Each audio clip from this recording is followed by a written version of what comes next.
राधे। अब हम लोग यहाँ पर विराम देंगे किसका?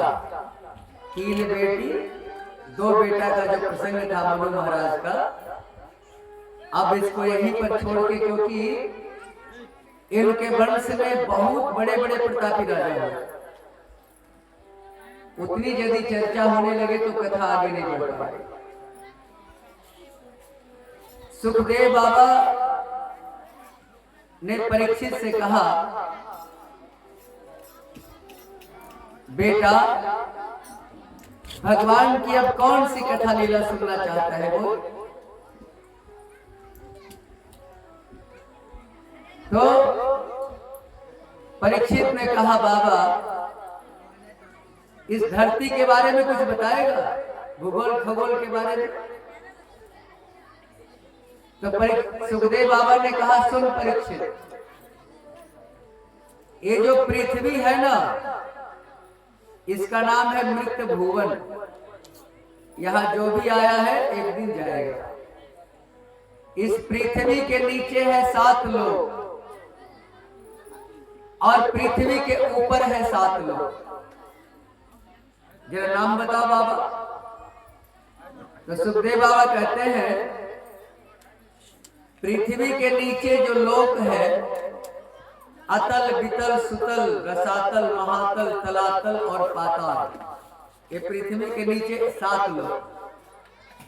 पृथ्वी के ऊपर जो 7 लोग हैं, उनका नाम है भू भुव स्व मह जन तप और सत्य।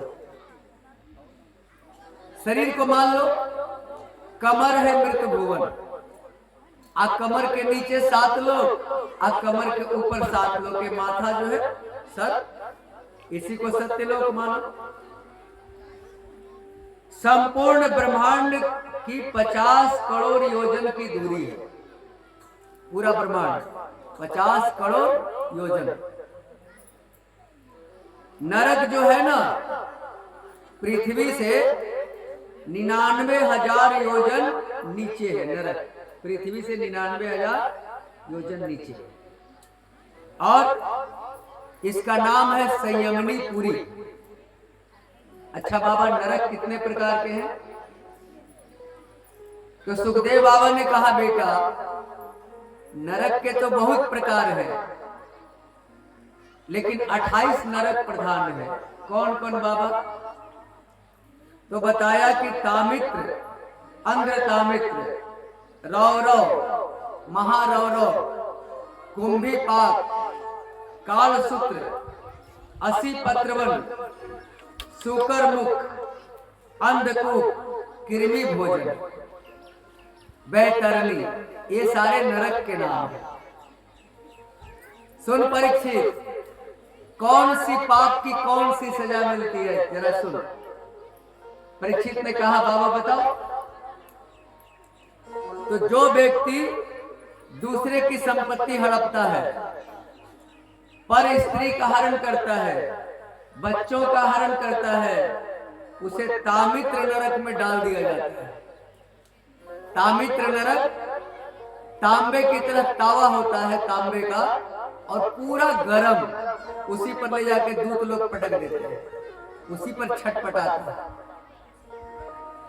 जो हत्या करता है, मांस खाता है, उसे कुंभीपाक नरक में, वो बड़ा सा खौलता हुआ तेल का कढ़ाई है, उसी में दूत लोग ले जाकर डाल देते हैं कि तुम भी पक जा। जो अतिथि को आए देखकर, दरवाजे पर कोई अतिथि आ गया, उसको देख के माथा भारी कर लेता है कि अब तो खिलाना पड़ेगा, तो उसको बर्ज कंटक नदी नरक में लोग ले जाके डालते हैं। वहां पर गिद्ध उसकी आंख को नोच करके खाता है। परीक्षित तो कांप गए, बाबा बस कर, बाबा बस कर, इतना गंजन। अरे हाँ परीक्षित, पाप से आदमी को डरना चाहिए। देखो ये तुम्हारा कुर्ता है, इस पर तूने दाग लगा लिया पान गुटखा तिरंगा का, एक बढ़िया सरफ खरीद के लाओ, इसको घर में धीरे धीरे धो लो। बढ़िया सरफ से बढ़िया बढ़िया दाग भी छूट जाता है, बड़ा बड़ा दाग। अब यदि घर में दाग को नहीं छुड़ाओगे तो धोबी के यहाँ कपड़ा जाएगा, और धोबी तो इतना कस के मरम्मत करेगा, वो तो कपड़ा ही जानता होगा धोबी के यहाँ जो जाता है। इतनी पिटाई करेगा, इतनी पिटाई करेगा, जब तक सारा दाग न धुल जाए वो पिटाई करेगा। तो हमको भी यदि हमने इस शरीर पर दाग लगा लिया कुकर्म का, तो भैया कुकर्म करना बंद कर दो, भगवान का भजन रूपी साबुन से धो लो, चकाचक कुर्ता हो जाएगा। भगवान के सामने जाना, तुझे दंड नहीं मिलेगा। अब दाग पर दाग लगाए जा रहे हो, लगाए जा रहे हो, तो धोबी घाट तो जाना पड़ेगा। जिसको तुम नरक कहते हो ना, उसको हम धोबी घाट कहते हैं। मरम्मत तो हो जाएगी। इसीलिए भैया धोबी घाट से डर। परीक्षित ने कहा, बाबा किसी का भगवान के भजन से कल्याण हुआ है? जरा एक कथा सुना। तब सुखदेव बाबा अजामिल की कथा कहते हैं। अजामिल एक उच्च कोटि के ब्राह्मण के घर का था। एक दिन जंगल में गया लकड़ी चुनने के लिए। आप वेश्या के साथ किसी पुरुष को देख लिया, उसकी मति बिगड़ गई। गंदा दृश्य देखोगे तो मति बिगड़ेगी। गंदा दृश्य को मत देखो, आंख बंद कर लो। आजकल बहुत सारे बच्चे क्यों बिगड़ रहे हैं?